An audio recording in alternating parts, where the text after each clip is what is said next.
BNP সরকার কিছুদিন আগে ৮,০০০ কোটি টাকার একটা উন্নয়ন প্রকল্প হাতে নিয়েছেন। এই প্রকল্পটা নিয়েছেন শুধুমাত্র বিএনপির এমপিদের জন্য।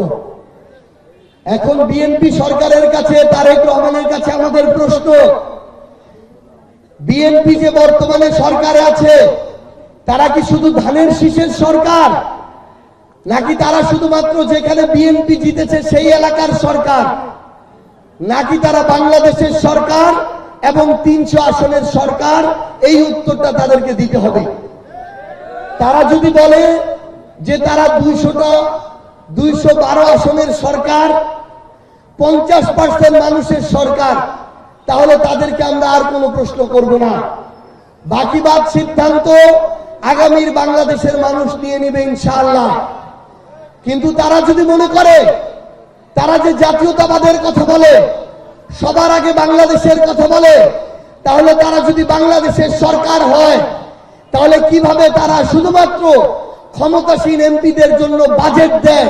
এর চেয়ে নির্লজ্জ তারা আর কিছু হইতে পারে না, এর চেয়ে পক্ষপাতের আর কিছু হইতে পারে না, এর চেয়ে স্বৈরাচারী কোনো সিদ্ধান্ত হইতে পারে না।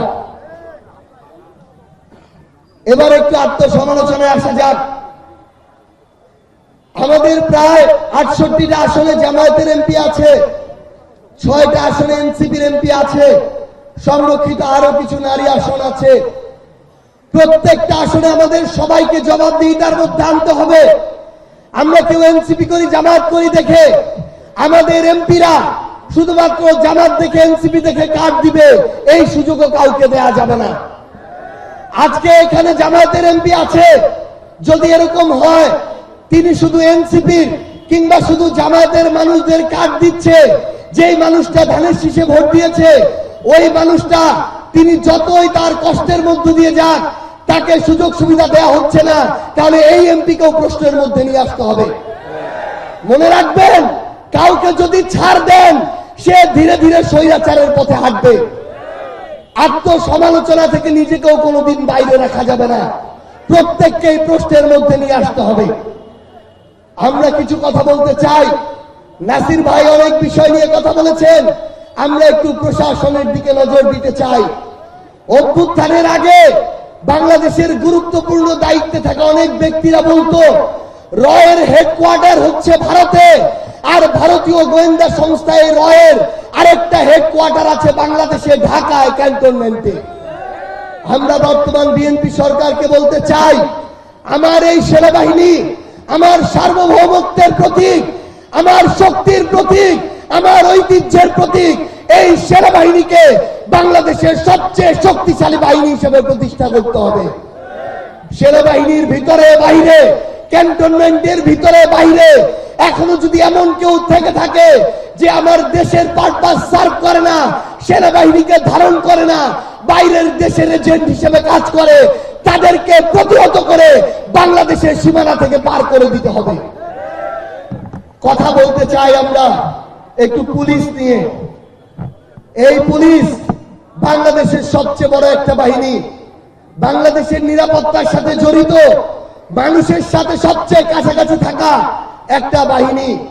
আমরা সরকারকে আহ্বান করব, ২৪ অভ্যুত্থানের আগে এই বাংলাদেশ পুলিশ নামক প্রতিষ্ঠানকে ব্যবহার করে, এই প্রতিষ্ঠানের সদস্যদের ব্যবহার করে, তাদের পোশাককে ব্যবহার করে দেশের অসংখ্য মানুষের উপরে নির্যাতন নিপীড়ন চালানো হয়েছে।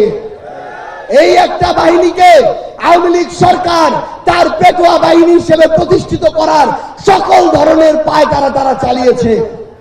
আমরা বিএনপিকে আহ্বান জানাবো, এই বাহিনীর আমার সদস্যরা এমন অনেকেই ছিল যারা এগুলো করতে চায়নি, কিন্তু বাধ্য হয়ে চাকরি বাঁচানোর জন্য করতে হয়েছে। কিন্তু ২৪ পরবর্তী বাংলাদেশে বিএনপির দ্বারা আর যেন থানা দখল না হয়, এই বাহিনী যেন পেটুয়া বাহিনী না হয়, সেটাও আপনাদের নিশ্চিত করতে হবে। কিন্তু আমরা এখন যখন থানার দিকে তাকাই, এসপি অফিসের দিকে তাকাই, আমাদের এসপি ওসিদের দিকে তাকাই, আমরা দেখি তাদেরকে আবার বিএনপি, ছাত্রদল, যুবদল নিজেদের বাহিনী হিসেবে ব্যবহার করার সকল পায় তারা শুরু করেছে। আমরা পুলিশকে একটা কথা বলতে চাই, ২৪ অভ্যুত্থানের আগে আওয়ামী লীগ ছিল, এখন আওয়ামী লীগ নাই। আজকে বিএনপি আছে, কালকে বিএনপি না থাকতে পারে। যদি আপনারা দলের দাস হন, ব্যক্তির পূজারী হন, মার্কার প্রতি অন্ধ হয়ে যান, আগামীর বাংলাদেশে আপনি আর কোনোদিন মুখ তুলে তাকাতে পারবেন না। এই জন্য দয়া করে আপনার ওই শপথের সাথে ন্যায় বিচার করুন, পোশাকের সাথে জাস্টিস করুন, এই প্রতিষ্ঠানটার সম্মানটা রক্ষা করুন। না হলে আগামীতে আপনার সন্তানের সামনে কোনোদিন আর মাথা উঁচু করে বলতে পারবেন না যে আপনি এরকম একটা প্রতিষ্ঠানে চাকরি করেন।